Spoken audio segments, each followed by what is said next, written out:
اللہ کی غیبی مدد کا انوکھا سچا اور ایمان افروز واقعہ۔ اللہ کی غیبی مدد کا انوکھا سچا اور ایمان افروز واقعہ۔ اللہ تعالیٰ بہت بڑی قدرت کا مالک ہے۔ وہ جو چاہے اپنی قدرت سے کر سکتا ہے۔ یہ ممکن ہے، یہ ناممکن ہے، یہ آسان ہے اور یہ مشکل، اور یہ بہت ہی مشکل ہے۔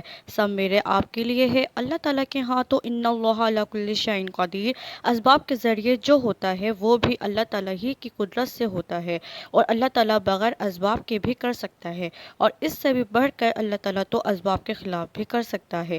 لا الہ الا اللہ، وہ جو چاہے تو عزت کے اسباب سے ذلت نکال کر دکھائے، اور اسباب ذلت میں ہوتے ہوئے عزت کی بلندیاں عطا فرما دے، حفاظت کے اسباب میں ہلاک کر کے دکھا دے، اور ہلاکت کے نقشوں میں محفوظ و معمون اور صحیح و سالم بچا کے رکھ دے۔ لا الہ الا اللہ۔ اللہ تعالیٰ کی غیبی مدد کا یہ واقعہ پڑھنے سننے کے بعد خوشی تو ہو، ایمان بھی بڑھے، لیکن اطمینان نہ ہو جاوے کہ بس منزل مقصود حاصل ہو گئی، بلکہ یہ اللہ کی مدد کا چھوٹا درجہ ہے جو آپ واقعہ ملاحظہ فرمائیں گے۔ واقعہ یہ ہے کہ کچھ لوگ دعوت اللہ کے سلسلے میں 1 سال کے اللہ کے راستے میں گلگت کے پہاڑوں میں بستی بستی کڑیا کڑیا لوگوں کو ملتے ہوئے انہی دین اور جہاد دین کی طرف سے متوجہ کر رہے تھے۔ گزشتہ دنوں ایک عجیب بات پیش آئی کہ وہ حضرات ایک بستی سے دوسری بستی جا رہے تھے۔ پہاڑی راستہ انتہائی دشوار گزار تھا، نیچے بہت تیز دریا بہہ رہا تھا جس کی خوفناک تندو تیز لہروں میں گر کر کسی کا زندہ بچنا انتہائی مشکل تھا۔ چلتے چلتے اچانک ایک ساتھی کا پاؤں پھسلا اور وہ نیچے دریا میں جا گرا۔ ساتھی اتنی گہرائی میں گرتے ہوئے لہروں میں بہتے ہوئے اپنے ساتھی کو بے بسی سے دیکھتے رہ گئے، اور وہ ان کی آنکھوں سے اوجھل ہو گیا۔ آگے اس کے ساتھ کیا بیتی؟ وہ بہتے بہتے ایک بڑی چٹان کے ساتھ چمٹ گیا اور اٹک گیا، اور حیران و پریشان ہو گیا کہ کیا کروں اور کیسے نکلوں۔ اسی اثنا میں اس نے دیکھا ایک بہت بڑا اژدہا منہ کھولے اس کے سامنے آ گیا، اور اس کا منہ اتنا بڑا کہ پوری گائے کو بھی نگل سکے۔ اب تو اس نے موت کا یقین کر لیا اور خوف کے مارے آنکھیں بھیج لیں اور کلمہ پڑھ لیا، لیکن وہ کیا دیکھتا ہے کہ وہ اژدہا اس کے قریب پیٹھ کر کے سامنے کر کے کھڑا ہو گیا ہے اور زبان حال سے اپنے اوپر سوار ہونے کی دعوت دینے لگا۔ اس کے دل میں بھی اللہ نے ڈال دیا اور یہ کود کر اس پر سوار ہو گیا۔ وہ تو بہت نرم و ملائم تھا۔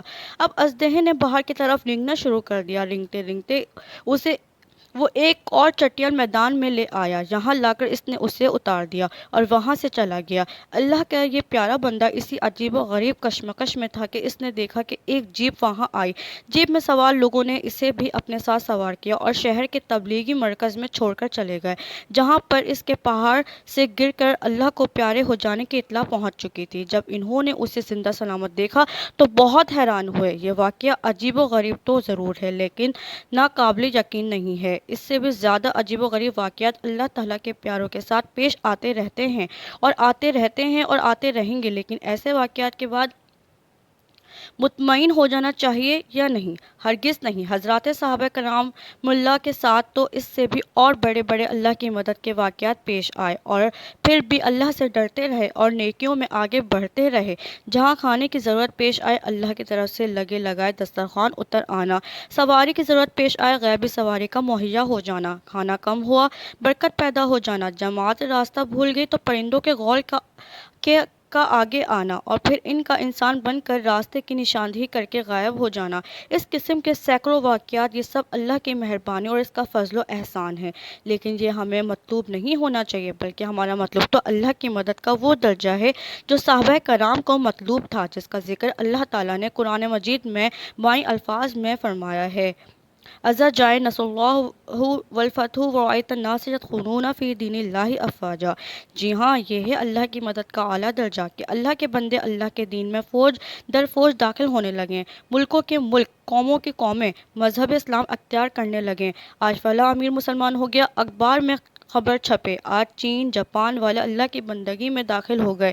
ایک کاش جلد وہ وقت آ جائے کہ جن آنکھوں سے دین مٹتے دیکھا، انہی آنکھوں سے مرنے سے پہلے پہلے دین کو چمکتے بھی دیکھ لیں۔ آمین۔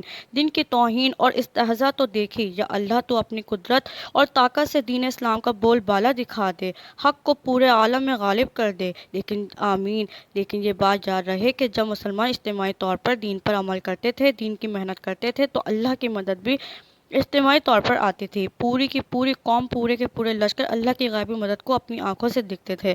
اب انفرادی طور پر مسلمان دین اور جہد دین کو تھامے ہوئے ہیں تو اللہ کی مدد بھی انفرادی طور پر آتی ہے، اور قرآن پاک میں اللہ تعالیٰ نے دین کی مدد کرنے والوں کے ساتھ اپنی مدد اور نصرت کا پکا سچا تاکید در تاکید وعدہ فرمایا ہے۔ چنانچہ ارشاد باری تعالیٰ ہے،